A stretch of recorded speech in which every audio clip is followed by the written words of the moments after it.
I gotta tell you, any Doobie Brothers, Michael McDonald fans in the house? Oh, whoa, yes. You know, again, I sometimes marvel at, again, the divine synchronicities. I kid you not. I was on Facebook last night trying to see what was happening. Now that I'm here in Nashville, let me get involved in different things. And I saw the Doobie Brothers are coming October 25th here to Nashville. It's like, you're buying tickets already? Yes, I am. That's amazing. It sounds kind of funny that it should be taking it to the streets, but I always marvel. I didn't pick that song. I let the musicians decide what they would offer here to us today. But yet there's always that song, that connection. We're all here in divine mind working together, right? So though I don't know, Spirit knows and sort of has this wonderful way that we come here together cohesively. It's funny because that song, many of you may not know, was actually the song that made Michael McDonald in many ways. He was actually brought into the band, the Doobie Brothers, in 1975 when another band member was going to leave or had left. And he was brought in there really just to be a guitarist and a backup. He was not to be a vocalist. And the vocalist was supposed to be, I can't remember his name, but it'll come to me. It was supposed to be someone else who was already in the band. And that band member said, I really saw some talent in him and said, I really think you need to sing. And so he asked the producer at the time, they were making an album, and he asked the producer, and the producer said, all right, I'll give you a shot. What's the song that you have? Give me a song. And he had written this song, Taking It to the Streets. Now, what you musicians, anyone musicians, what other musician is going to tell somebody, no, you take the lead? That doesn't happen ever, right? So that in and of itself is an amazing part of the story. So the song he wrote based on this essay of his sister's from college.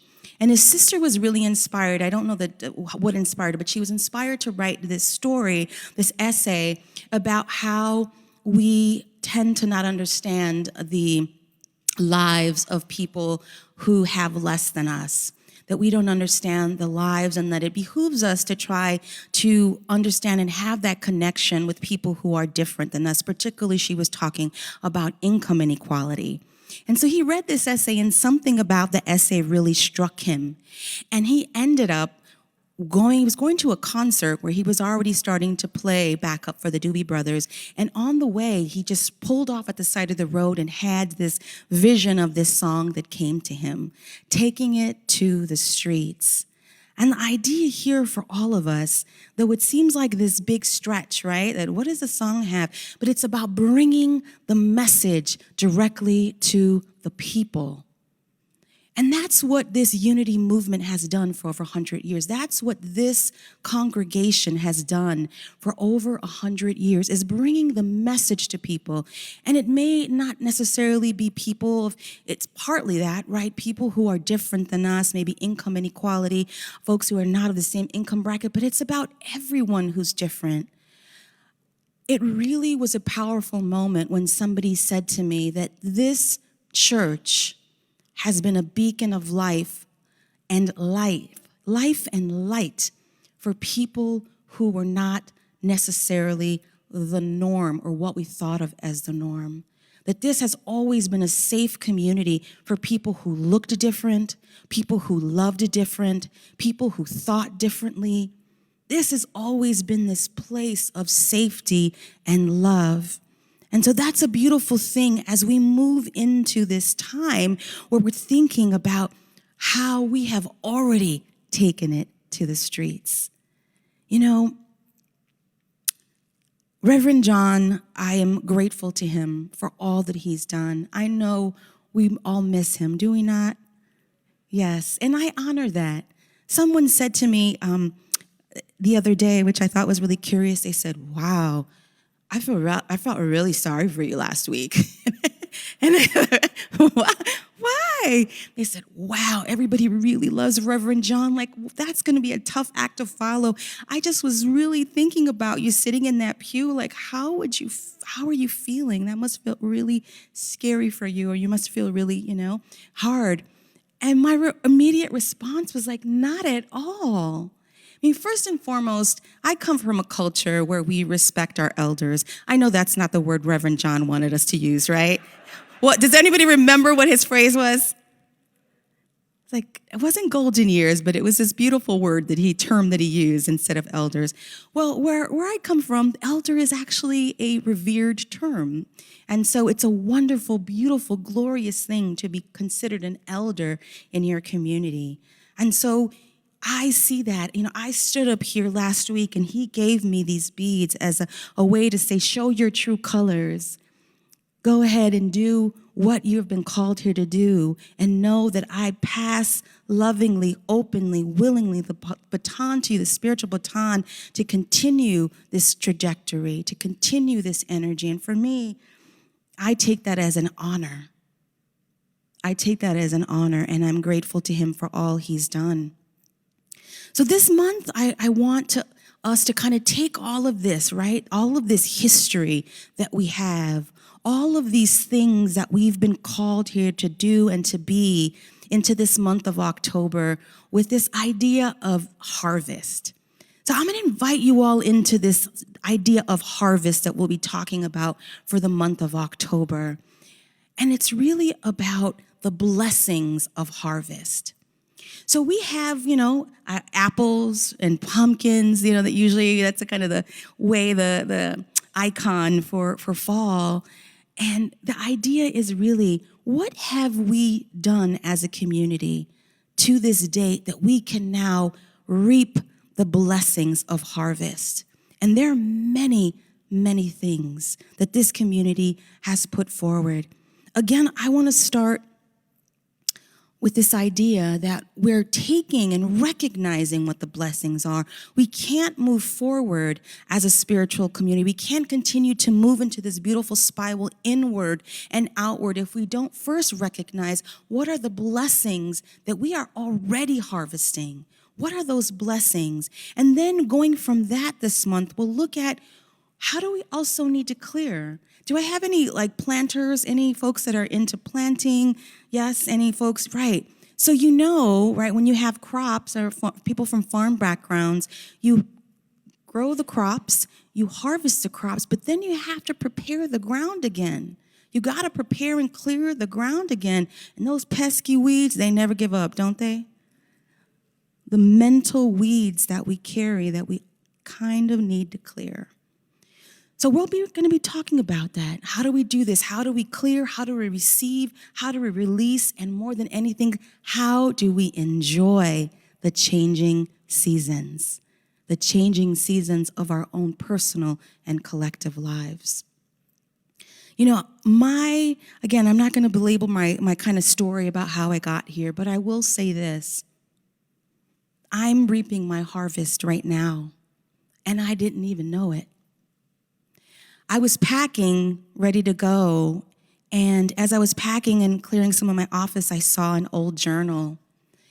And when I saw the journal, don't you get curious sometimes, what rattlings did I say back then, right? Do you have a journal? So I kind of thought, I'm going to just see what I was writing about back, and I didn't know when the journal was from. So I started perusing through the journal.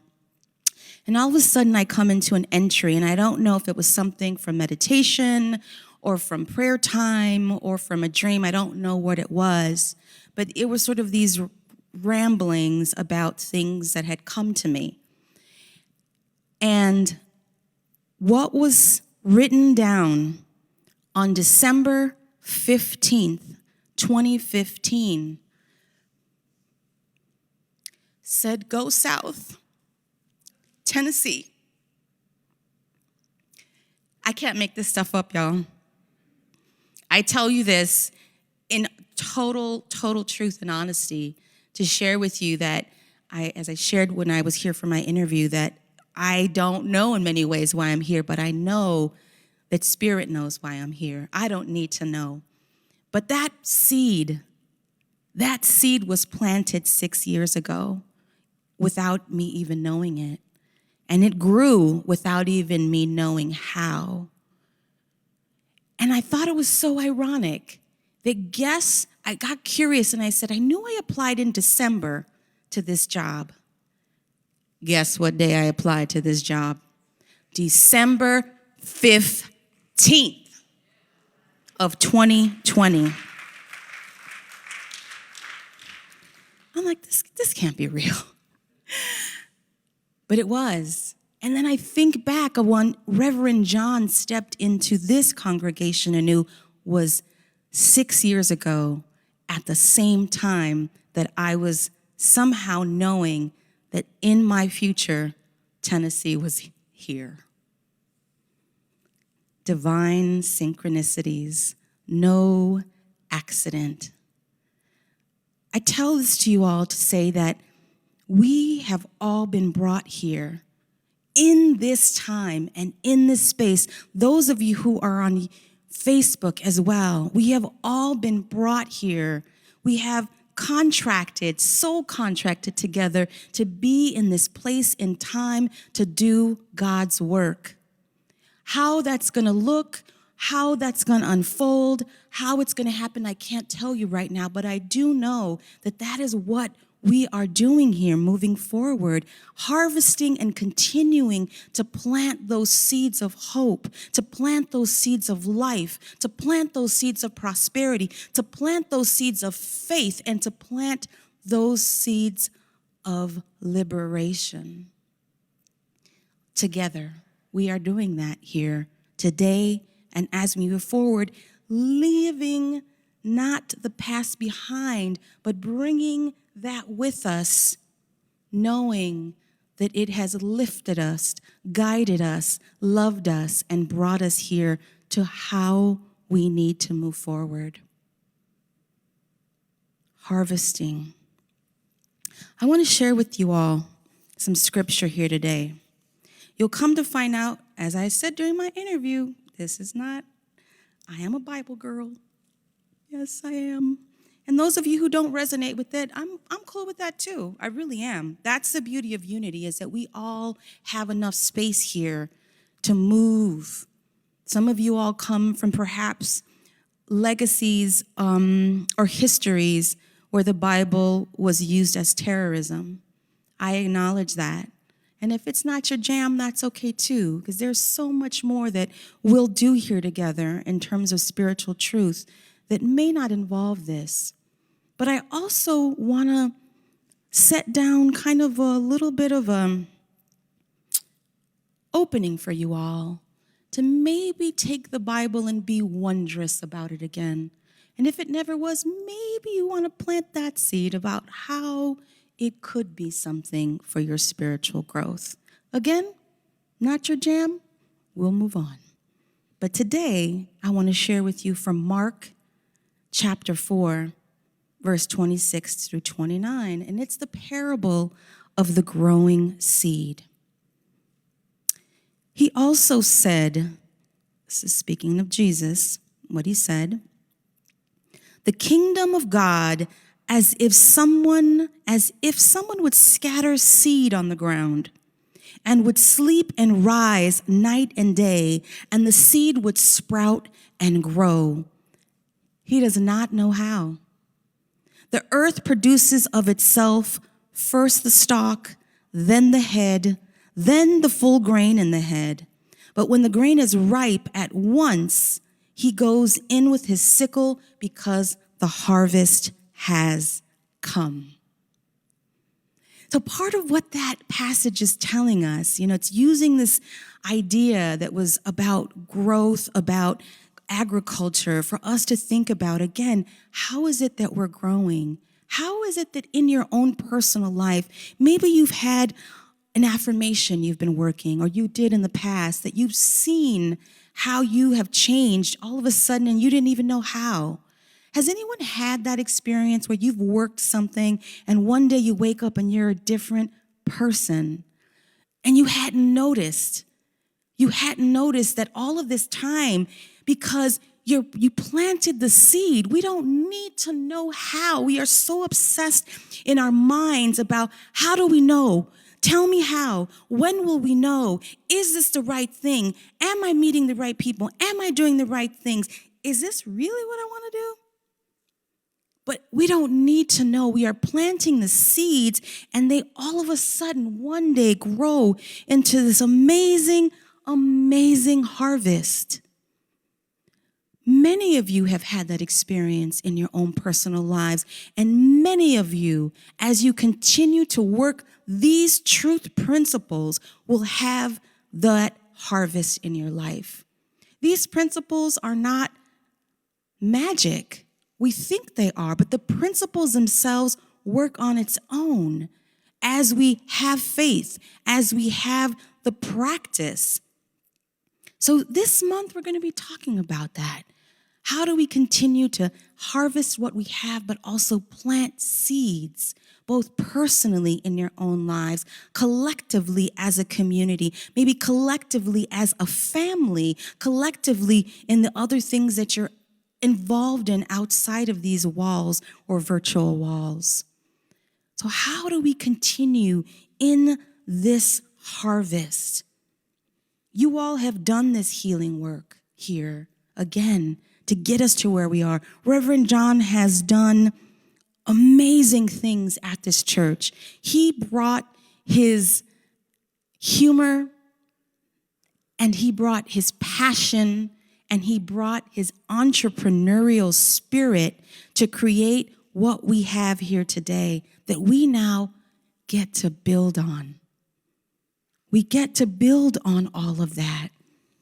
You know, that is about raising also, continuing to raise our consciousness so that we can grow, we can continue to reap this harvest.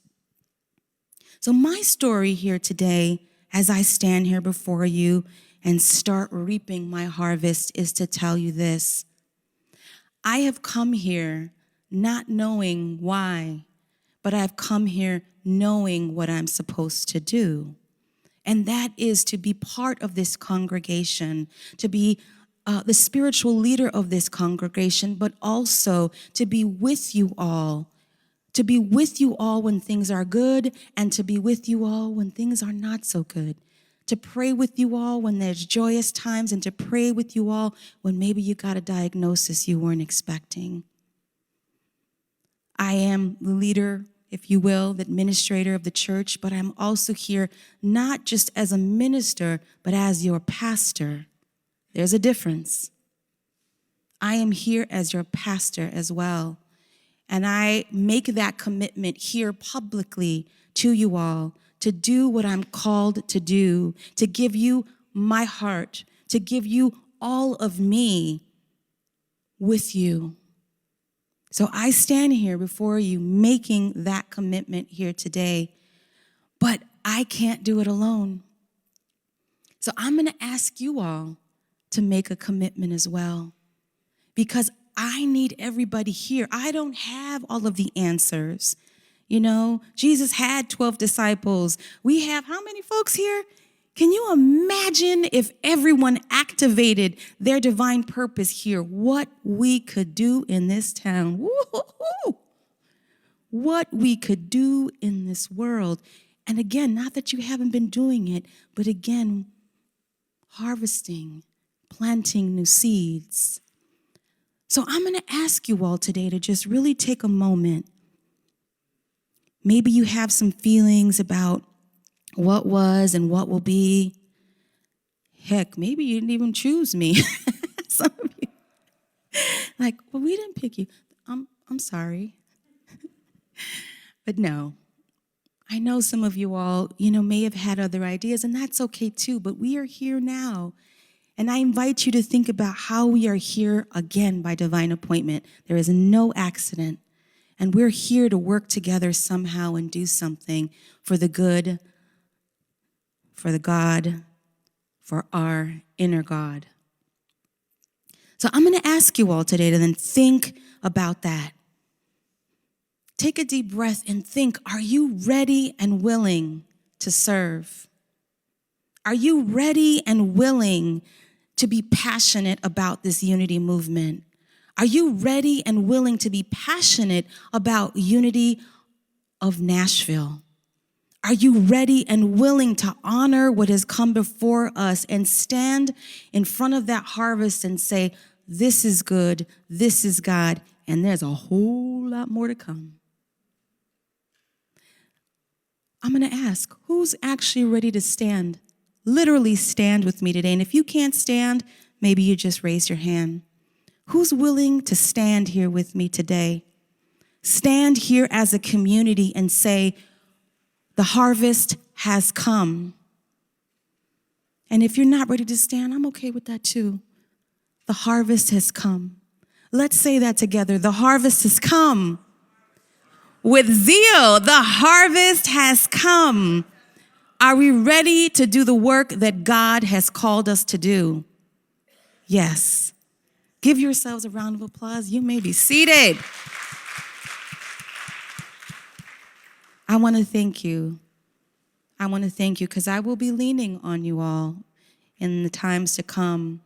And we'll talk as we go on in the coffee talks. And please, if anyone wants to reach out to me, please do. Email, phone, set an appointment with me. I'm happy to be here to hear you all out. I want to hear your stories. I want to get to know you all. So I invite you all to be part of that process as well, to take ownership of that process as well. So with that said, the harvest has come, and I am your new senior minister.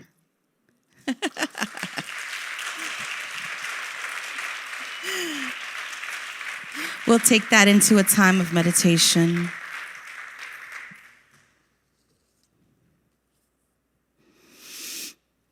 So I invite you all to really just take some deep breaths. Do what your body might be nudging you to do. Maybe you roll your shoulders or you wiggle your fingers and toes. Whatever you are being called to do, maybe sit up a little straighter, put your feet flat on the ground.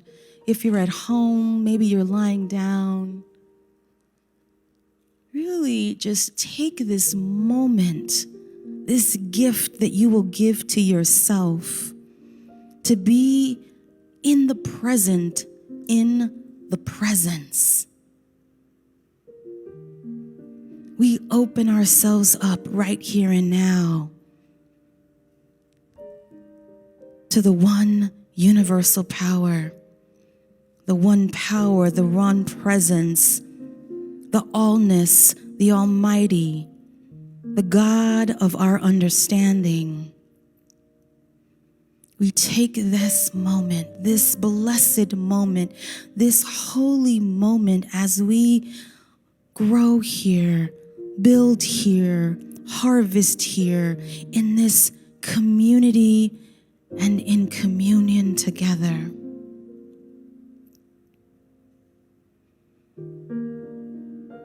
We affirm we are one.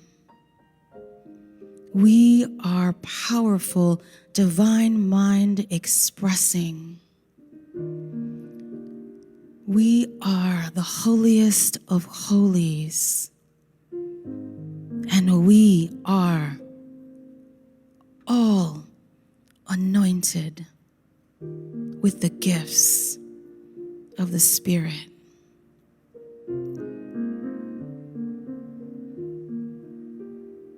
And as we open this sacred space within, as we commune and revel in this beauty within that feeds us, that sources us, that resources us, we feel that mighty zeal. We feel every cell of our body radiating with the life and the love of the Spirit. We feel ourselves ready to reap this harvest. What is the harvest that you will reap here today and moving forward?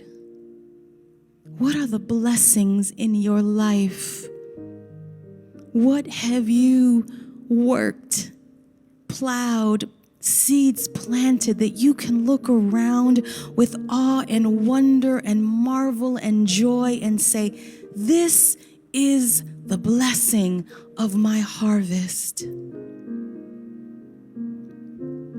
What has this community here, Unity of Nashville, what has been the collective blessing of harvest? How has this community lifted you, guided you, blessed you? How has this community been so much part of your journey? How are you reaping the harvest today? And we know that this harvest comes with new seeds and new tending to the crops in the harvest and new growth as the change of seasons excite us, comfort us, and bring us to newness, nowness, and godness. And we say thank you. Thank you for this and so much more. Amen.